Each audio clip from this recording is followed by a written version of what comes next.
Hey there, it's Kay, and I want to thank you so much for joining me for today's budget video. Today I'm going to be doing something I've been meaning to do for quite a while now, and I'm going to be open and honest with you guys and share the details of my debt journey from before I was on YouTube. For those of you that are new to my channel, I started sharing my budgeting and debt payoff journey back in June 2020 when the pandemic started. And although that's when I started sharing it, I was actually already on this journey before I started sharing it. I have been in debt for the entirety of my adult life. When I was 18, I graduated high school and I went to college like everybody told me to do. And I had no money of my own to do this, and I had no support from my parents whatsoever on this. So I had to take out all of my education through federal student loans. And that was kind of the beginning of it all. When I was 19, I got my first credit card. It was a Victoria's Secret credit card. And then just from there on, I started opening more credit cards, like store cards, racking up those, only paying the minimums, and eventually everything started getting really out of hand, and I was just realizing, like, there's something wrong here. I don't understand why I don't have money for food or rent and utilities and the things that are actually important, because I had wasted all this imaginary money before on things that weren't important, and I was back paying so much interest. By the end of 2019, I just had realized that something wasn't right. I was living away from home already for a little bit, and in the job that I had, I just realized I was so miserable, and I was like, I know I'm not making enough money. I make a decent wage for what the average wage was in my area. So why can I not afford things? And it was because I was paying so much money into my debt every month, even just in minimums. And because of the interest rates and the balances, they would never go away. They would just keep going up, even paying into them. So I knew I had to do something, and I discovered budgeting videos on YouTube. And so in December of 19, at the end of the month, I started tracking my debt. I have with me my 2020 budget planner. So this planner has all of the budgeting that I had done last year, a lot of which is on my channel still, but there's an entire front half that you guys have never seen. So I did make this sheet that I'm going to use today, and I'm going to pull it out. Basically, I'm going to be going through my debt trackers from the end of each of these months and just picking out the 3 key things that I think is important to have an overall understanding of my debt journey. The number of debts, because this fluctuates, the amount that I paid for that month towards debt, including minimums and extra payments, and the balance that I ended the month with, so my cumulative debt balance. The only month in 2020 that I didn't have a printed debt tracker for in here when I went through this was January, but I did have it on my spreadsheet from when I started tracking my debt.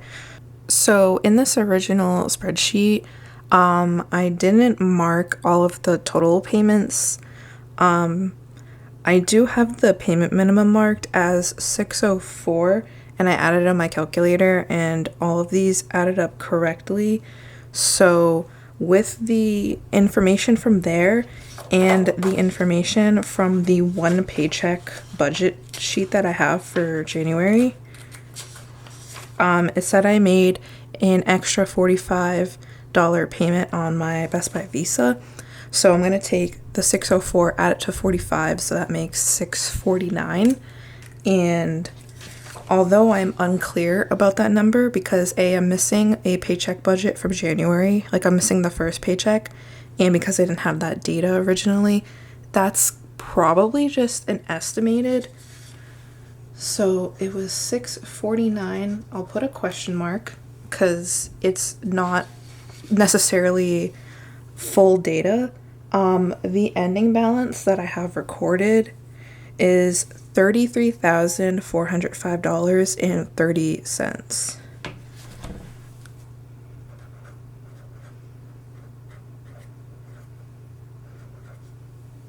So this is how I started the year, and I know that that looks like a lot of money, but that's because that was all of my payment minimums, things that I was required to pay, and so it was forced into my budget pretty much.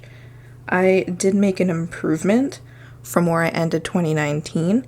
It looks like my balance decreased about $300, and so I paid like $650 and I only went down $300, so I had $300 of interest roll around. But I knew that this was going to be a journey. It's definitely not going to be a sprint. It's like beyond a marathon. This process so far kind of feels like a triathlon, and getting through this first year of debt payment was like the first stage of it all. So I'm going to put the iPad away. I'm pretty sure the rest of the data that I need for this is all in the book here. So let's move to find February. Wait, what's this? This is March. So that's a spending tracker for March. So this is February. All right, here is February's debt tracker. I'm gonna zoom in so you guys can look at it. So this is when I started really taking charge of it. January was a good trial to see how things went, and then I finally formulated and decided on a plan of attack. It looks like here I was paying down my Best Buy Visa card. So it looks like I had 1, 2, 3, 4, 5, 6, 7, 8 debts at this time, because at some point I had used my Torrid credit card and I needed to pay that.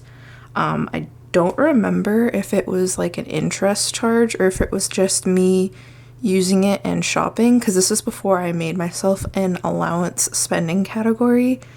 So I think I put it in debt because it was a credit card, but I think this was just a regular spending. I'm still going to count it because that's how I have it written. So I didn't total anything up here really, except for the ending balance. So I'm gonna go in here, total up these, and then I need to add this. So that's $611.90, and then I paid an extra $201 on the Best Buy card. So it looks like my total debt paid was $812.90. So $812.90, and then my ending balance $33,195.65.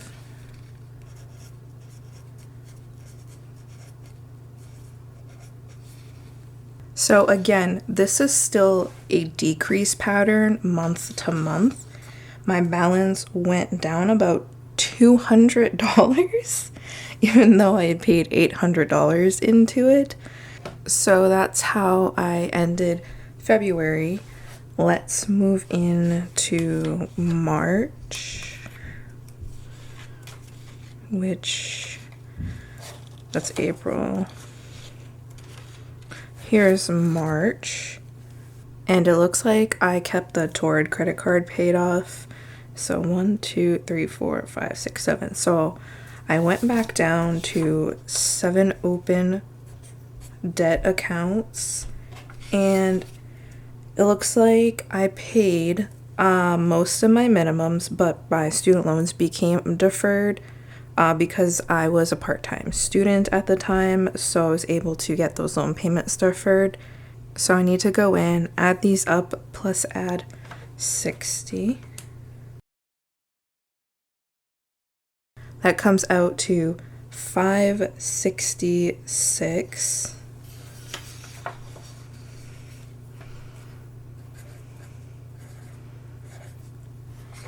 And my balance did go up from February.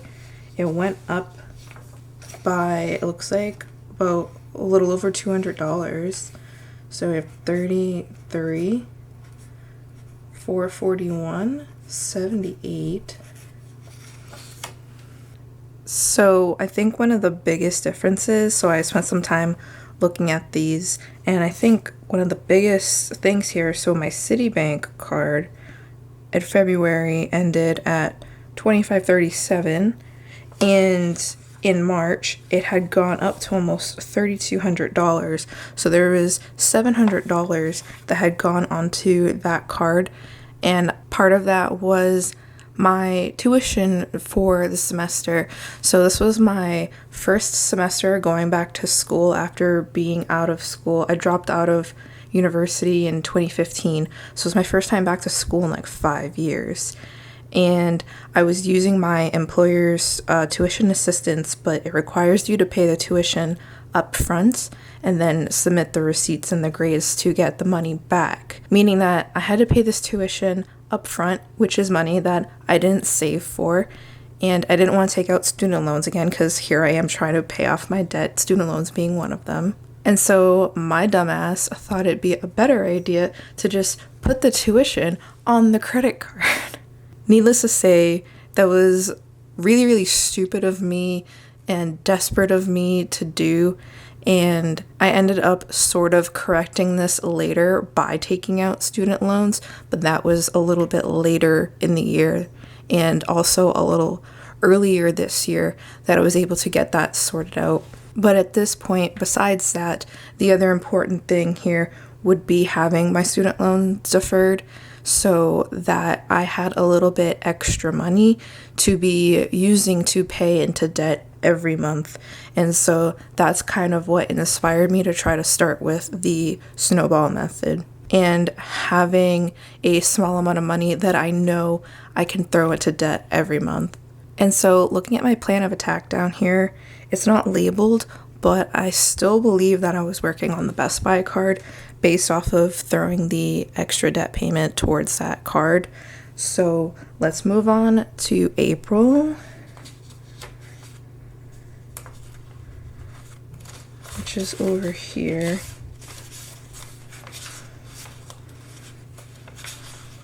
It's right here in the back. So here in April, we have 1, 2, 3, 4, 5, 6, 7, 8 debts again. It looks like I used my Torrid card again, but like I said, for March, I want to say that this was just variable spending that I put into the debt tracker for some reason because I wasn't used to tracking all of my spending yet, and I didn't have quite a thorough understanding of how that stuff worked, which was kind of partly why I didn't think I was ready to share my journey yet. So I had 8 debts here. Obviously, I paid it off. So I was at least learning to be responsible and paying off the balance in full before it accrued interest. This month is really interesting. So the first thing you notice is that I did a very, very small extra debt payment, and I also wrote no more debt snowball. This is the part where I got furloughed, and while I qualified for the unemployment, I had to wait for it, and I broke down into a little bit of a bare bones budget to make sure I was surviving until I started receiving those payments. So this wasn't a very impressive debt payment month. It was pretty much just paying minimums to not affect my credit score. So I'm gonna go ahead and add all these numbers up.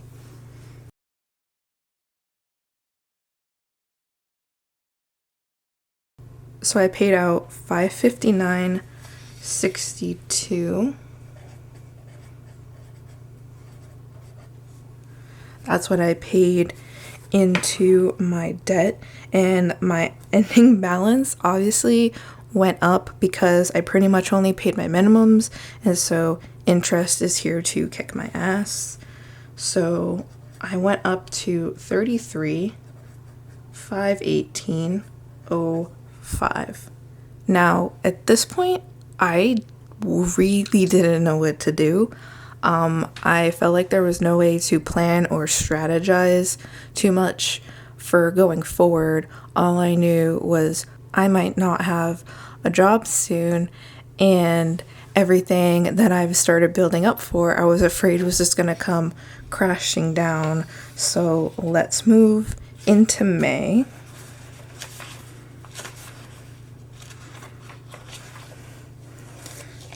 Weekly check-in. There we go. Debt tracker. So here's May's debt tracker. May is the last month that I hadn't shared with you guys on camera, and this was a very, very pivotal part of my debt journey and being able to set me off on like the perfect foot and just really put me in a good recovery zone. So like the absolute biggest thing here for me was that I had finished the semester, meaning I was able to submit my receipt and my grade and was able to get my tuition reimbursement. So I got that in and applied that to my Citibank card, which is the card that I used to pay my tuition. So I at least got the tuition part of the balance down, not really any of the interest I had on it or any of the other like purchases and stuff that I've made on it, but that was really, really important to have that kind of nullify some major damage that I made. And I also decided at this point to start paying off my car because my car was my biggest debt payment and I really didn't owe that much left on it. So I decided that in this scenario where I'm very unstable, if there's one thing I can do for myself to create just a little bit of peace of mind and stability would be to own my vehicle and take this $238 out of my required monthly payments. That is $238 more that I have in my budget every month. And so while I walked into May and I knew I was in danger, I somehow pulled myself out of a lot of danger and was really able to set off the second half of the year of my debt journey in just a really, really good spot. So 1, 2, 3, 4, 5, 6, 7 debts.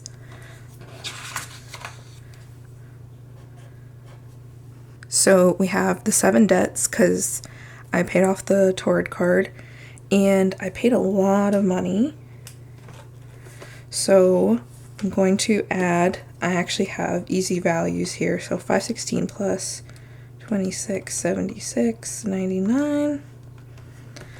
So I paid a lot of money into that. So I paid $3,192.99. That brought my ending balance down $30,544.15, which is just about $3,000 less than where I was an entire month prior. So at this point, I knew I was in a really, really good foot to be comfortable sharing my debt journey and my finances, because after these first few months here, I had a lot of practice. I kind of learned what worked for me, what didn't work for me. I tweaked my sheets. I learned how to track spending. And so now we walk into June, where I uploaded my very first video. And honestly, I have no regrets other than I wish I started sharing sooner, because all of the support and everything that you guys give me just make me more determined to make my goals and my dreams happen for myself. So we're walking into June. I still have these 7 accounts. Looking at this month, looking back at it, I'm so glad I started with my car, because look, I tackled my car, I got it paid off to 0, and then I started attacking this Citibank credit card, which I had previously, that's the one I put the tuition on, so that was my next target here in this month. But overall, for amount paid, it was $509 of minimum payments, and then $1123.32 of additional payments. So $1632.32 was my total paid towards debt here. You're gonna see I come into a lot of higher numbers here. Part of it, I mean, the tuition, but then also the unemployment checks, and then I started my new higher paying job, and so everything just kind of kept cascading forward for me once I fully realized what I wanted to get out of this. So I ended $28,999.71. Now I'm going to just kind of briefly fly through the rest of these because if you guys have been following me from the beginning, shout out. You've seen these numbers.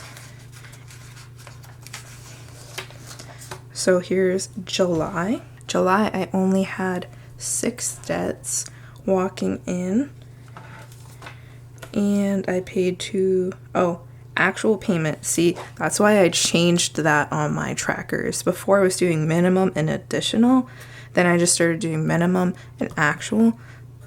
So then I just have that one number if I ever needed to collect some data like this.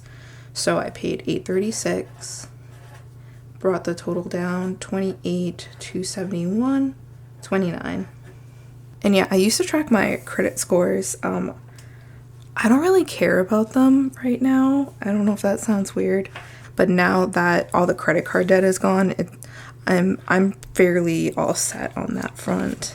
I'm very lucky I don't have to be concerned about that stuff.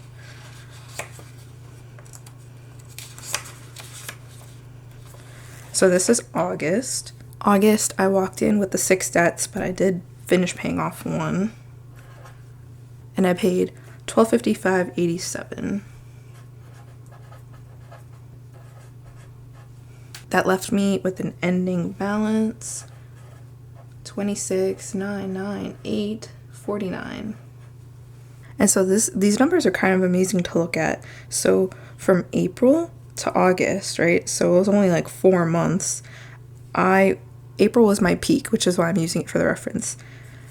$33,500 down to about $27,000. That's about $6,500 that I was able to work down in such a short period of time. But if you started following me around here, you'll know that my numbers start going up again, and they're education related. They're going to be student loans.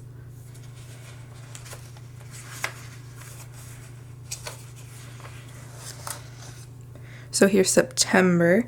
1, 2, 3, 4, 5. Down to 5. And it was a little bit of a smaller month, but I still made progress.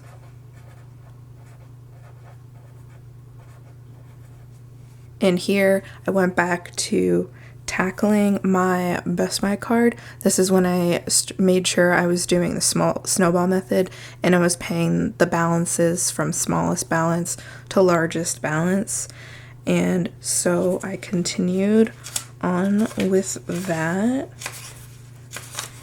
into October, and I paid off the Best Buy card. So, I mean, I still walked in with 5. I made a huge payment here, but my balance went up again. So yeah, I did take out student loans for this semester, this fall semester for school. I didn't have any money saved up front to be able to pay like cash or debit out of pocket for my tuition, and I didn't want to put it on a credit card again because, you know, why would you, if you're going to finance your education, at least do it subsidized at like 5% instead of on a credit card at like 25%. So I had learned a little bit from that mistake. So this is kind of how I rectified some of that. And so yeah, my balance did go up here.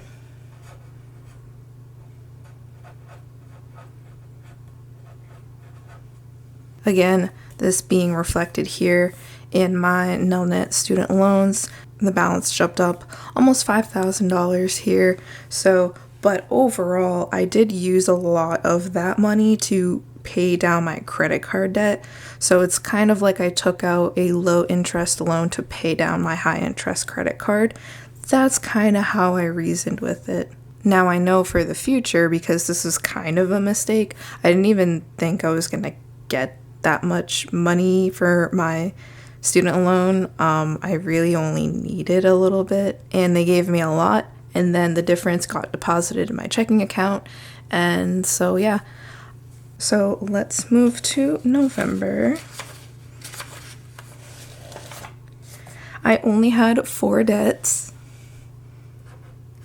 and one of them got paid off. The total amount I paid, $14.75. And so my debt started going back down again. $26,747, 20.20. And then very quickly to December, my battery is going to die for like the 3rd time me filming this video. So I had 3 debt groups. Nelnet actually has several like sub debts, but at this point I wasn't tackling it, so I wasn't including it. I was able to pay a very impressive $592 and bring my debt down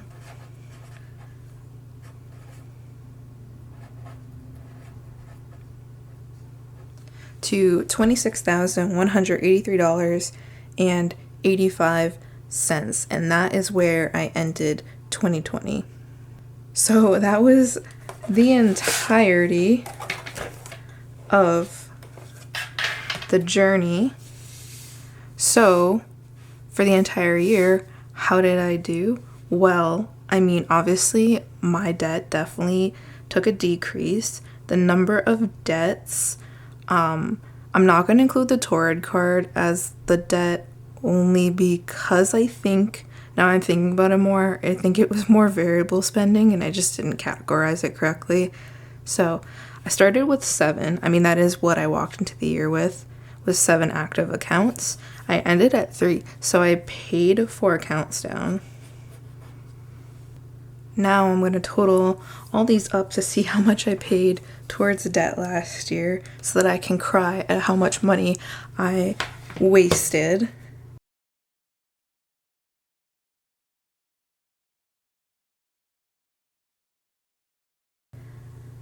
So I paid over $15,000 towards debt last year.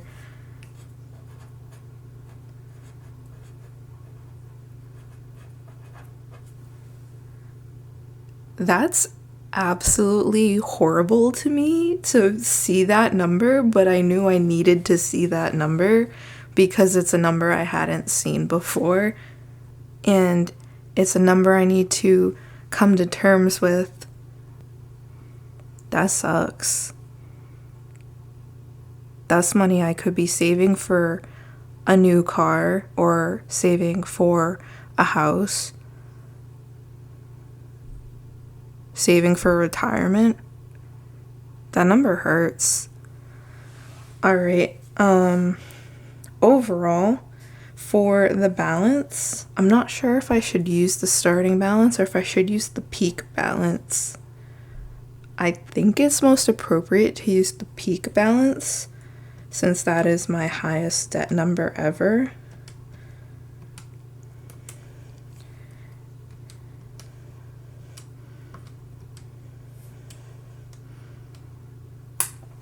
That number kind of, I don't want to say it hurts more, but it hurts pretty much the same.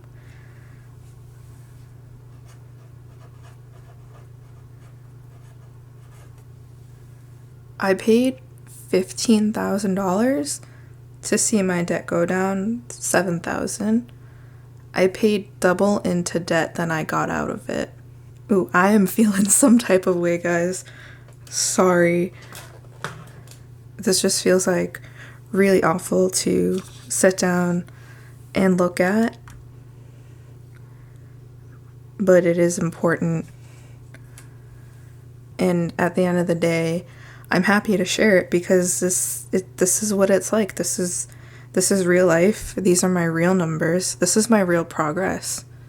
And I've clearly made a lot of mistakes, but I've learned from them. I just know in my heart one of the most empowering things that I could do for myself is just get myself out of debt. So as much as this hurts to look at, it's still kind of healing for me, and I can't wait to finish this year and go through this side to see how I've been working out. If you made it to the end of the video, thank you so much for watching. If you want to continue to support me on my journey, just do what y'all always do. Liking the video, subscribing, letting me know how much you like it in the comments down below. All of those things really mean a lot to me. I also have printables in my shop, like a debt tracker and stuff. I don't have this one in. If you guys want it, just let me know. I'd be willing to add it. I'm gonna go edit this now. So peace out, guys. Hope to see you in the next video.